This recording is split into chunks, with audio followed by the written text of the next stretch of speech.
What's up guys, Josh here and welcome back to yet another episode of FIFA 15 Ultimate Team Predictions. You guys are going absolutely ham on the live ratings and of course the views. I want to thank you guys a lot for, tuning in every single couple of days to watch me, of course, predict 5 more cards. And the 5 cards I'm going to predict are going to be on screen now. But if you guys are looking to buy some coins, do be sure to check the link in the description for UT Coins for you, selling for £4 on the Xbox and £5 on the PlayStation. Use the code JG94 to get an additional 5% off for very, very cheap coins. But apart from that, let's get straight into this video and let's go cover the 5 players that this guy's asked me to cover. Alrighty guys, we're going to move on to the players now, and we're going to talk about, firstly, we are going to talk about Ochoa. Had an absolutely awesome World Cup, has pretty much put a name out for himself, and he's actually clubless at the moment, and a lot of people are actually after him. I think I heard today, or whenever I woke up, I heard that Liverpool were after him, so if he goes to Liverpool, that would be an absolutely awesome signing.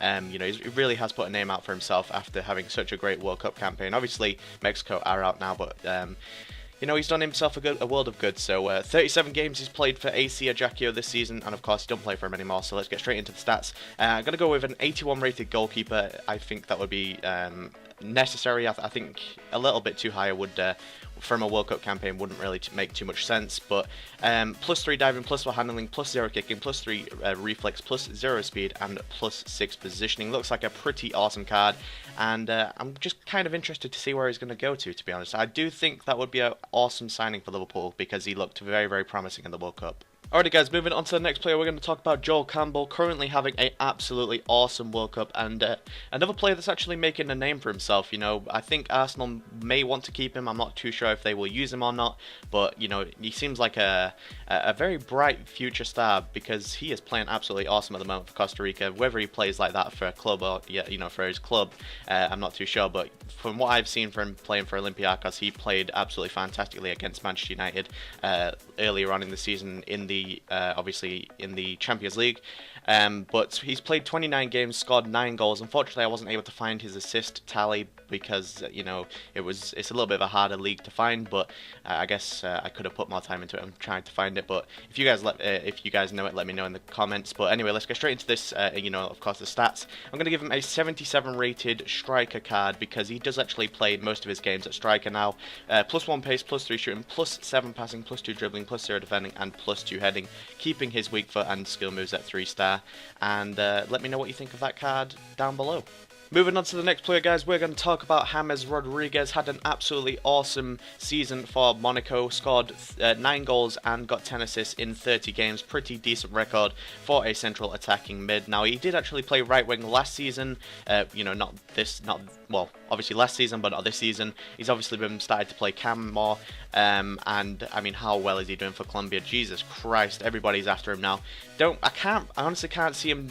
I can't see him staying at AS Monaco for much longer. I think he will move on, whether it will be to either Manchester United or Real Madrid or Barcelona. I'm really not too sure. I think Real Madrid seem the most likely candidates to actually snap him up for, I think, like 25 to 40 million, something like that. High price tag after this World Cup, and thoroughly deserved in my opinion.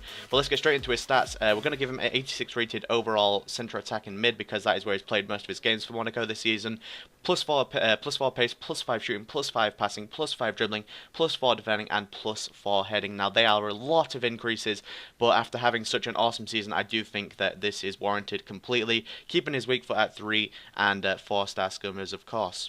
Moving on to the next player, guys, we're going to talk about yet another goalkeeper. Now, a lot of people are, starting to pick up these goalkeepers, and here's another one, absolutely awesome. He's having an awesome World Cup at the moment, and I can't quite believe Costa Rica are actually in the quarterfinals. I never would have expected that. They are really, trumping everybody. But he played 37 games for Levante, and I'm actually going to give him a lot of increases. I think he got an 80 rated team of the season, so I feel like a 79 rated card is overdue. But anyway, let's get straight into him, and we're going to give him a +5 diving, +9 handling, +2 kicking, +8 reflex, +5 speed, and +10 positioning. A much better card on the right, of course, than that silver boring card on the left. Pretty shit, similar stats to any other silver goalkeeper, but then on the right, very, very similar to Ochoa. Had after having a pretty awesome season for Levant, I do think he should get a pretty awesome FIFA 15 card. On to the next player, guys. We're going to talk about Vertonghen. Pretty much this is just a whole World Cup episode. I'm pretty sure this is what the whole theme is around this episode anyway. But he's played 28 games for Spurs this season, scored 1 goal, and unfortunately no assists. Centre-back don't really tend to get assists, so you know, the only way they can normally get assists is obviously just by lofting it up over the defence, and normally the striker's putting it in the back of the net, but not many tend to do that, so let's get straight into his stats. I'm going to give him a 83 rated centre-back, +1 pace, +3 shooting, because he has an absolute rocket of a shot on him, and I do think that, you know, when the ball comes to him at the right speed, he can absolutely put it in the back of the net, and he's already shown that numerous times. Maybe not last season, but, you know, just countless times. So I do think his shooting does deserve to be at least 70, +2 passing, +0 dribbling, +1 defending and heading, keeping his weak foot and skill moves the same, and that looks like a pretty awesome FIFA 15 card on the right. Thank you guys for watching yet another episode of FIFA 15 Ultimate Team Predictions. You guys are going absolutely ham on every single view counter and of course the like button. So if we get it 300 likes again, that would be absolutely awesome. Follow me on Twitter @Campbell. Comment down below 5 players for what episode you would like to see in the next one, of course. And apart from that, guys, I'll see you guys soon. Peace.